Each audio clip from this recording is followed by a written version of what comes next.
So the Path of Exile 2 team made a big mistake and a huge miscommunication with a YouTube channel, and people are big mad about it. This is kind of a weird thing to be big mad about, but I saw this and I was like, wait a minute.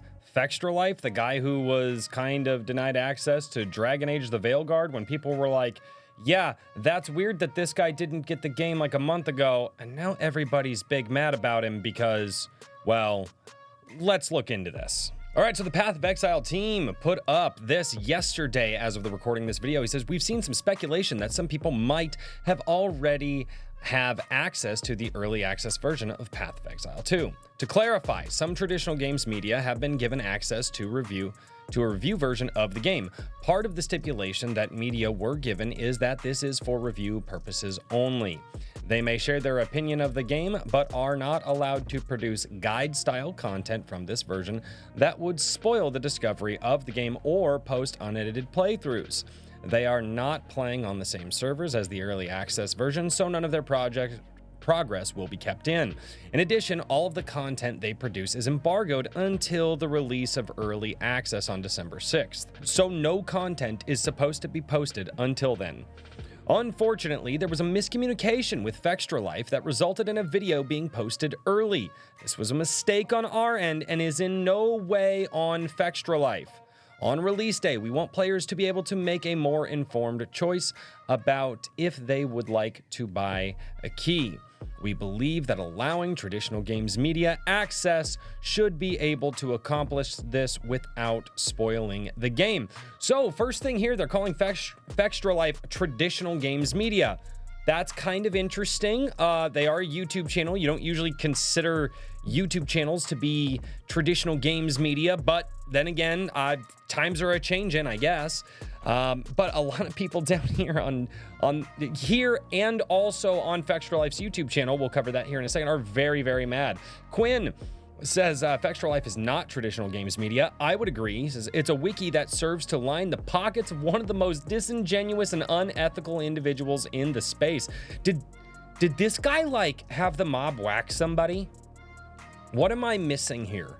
Because I've only come across him in the past. I'm gonna be honest. He seems like a pretty tepid individual, like in his reviews and stuff. I don't think the guy is going out there going hard on some people. Fextralife is a blight on the gaming community. That's the thing that was in Dragon Age. So Fextralife in Dragon Age confirmed.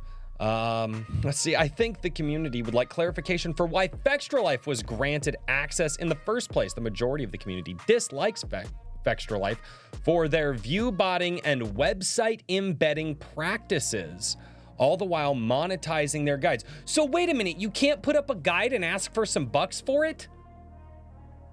Wait, are people actually genuinely mad about that? Like, you used to go out and buy guide books from professional, like you had to pay for those.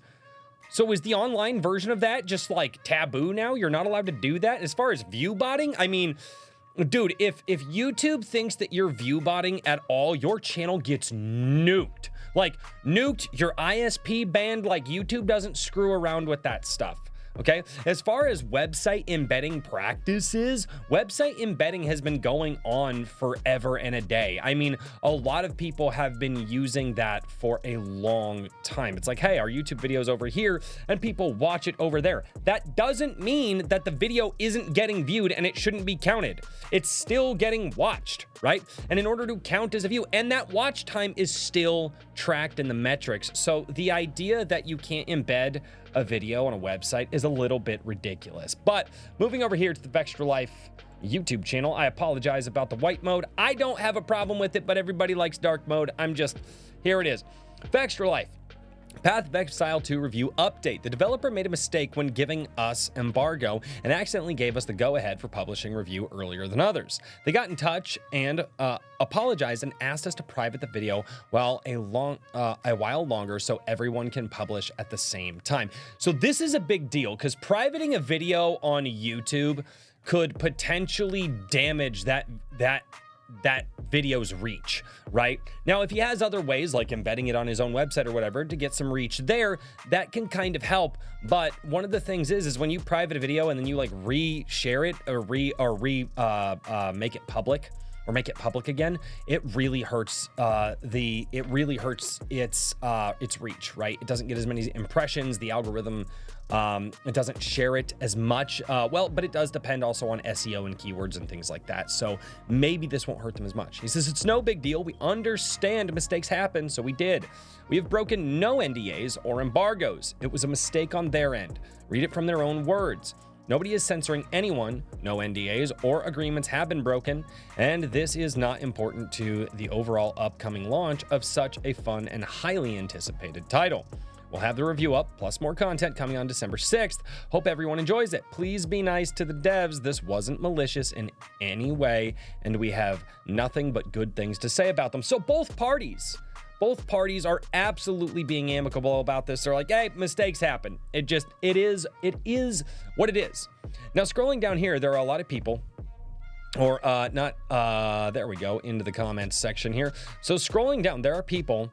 So instead you put up a walkthrough on your website. So this is interesting. A lot of people have been saying this, or at least enough people to make me go, did they actually post a walkthrough? And it seems as if they kind of did. However, this anonymous account here, I don't know why. They actually changed it to a bunch of dots, and this looks like a giant male member. I don't know if I'm allowed to say that on YouTube. But yes, as it goes up, as this image goes upward, it starts looking... yes. Anyway, but this guy decided to post what Fextralife was posting about here. So this, and essentially what this does is it recontextual. What the hell is that? Oh, it's an ad. Stop it. But what this is doing, your chat, dude, your website is just like hot garbage. Fucking stop. Wow, it's just opening a whole bunch of windows now. That's ridiculous. But they went through and they addressed a bunch of the allegations and things like that over here. And essentially, it seems that people are just mad that this guy's making money off of making guide videos and monetizing them on his website. A lot of people are also claiming that Fextralife actually goes out, steals from other creators, doesn't give them credit for it, and then puts it up. That would be really interesting to see if that guy actually does that. I would imagine with the 1 point some odd million subscribers that he has on YouTube, that's probably not that big of a thing. He's probably just stumbling across the same metas that a lot of channels are stumbling across and posting those as his own guides. So the question is, why was this interesting, right? Why was this such an interesting thing to read? Well, one, the fact that the Path of Exile team is referring to Fextralife as traditional games media. Again, that would be new. If YouTubers and online personalities are now being considered traditional games media, that is an absolute death blow and something that I think a lot of gaming journalists are really not going to like.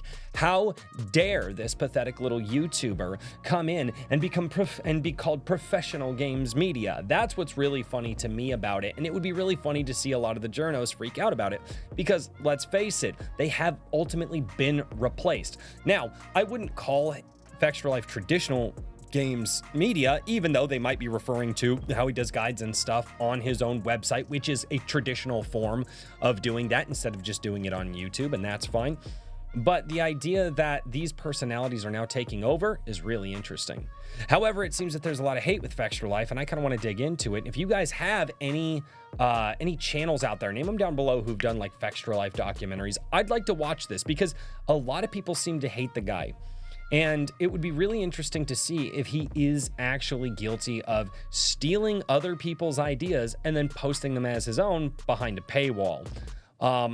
A lot of times when people get like this, it seems that they're just irritated or angry with a certain creator because they don't like how they produce their content, and they're mad that why would you charge for doing something? I mean, in the words of the Joker, if you're good at something, never do it for free, right?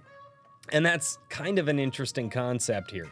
Also, the Joker being a famous Batman villain. Yes, I know the irony isn't lost. It's just a good saying. Not saying that Fextralife is evil. I actually don't really watch a lot of his stuff because I've seen some of his videos, and it seems like he is one of those people that, like I said, he's not going to ruffle any feathers, right? He's going to come out with a very, very middle of the road take. He's going to avoid any of the sidewalls that could potentially get him into the political fray. And it just seems like he's kind of a tepid type of reviewer from what I've seen from them in the past.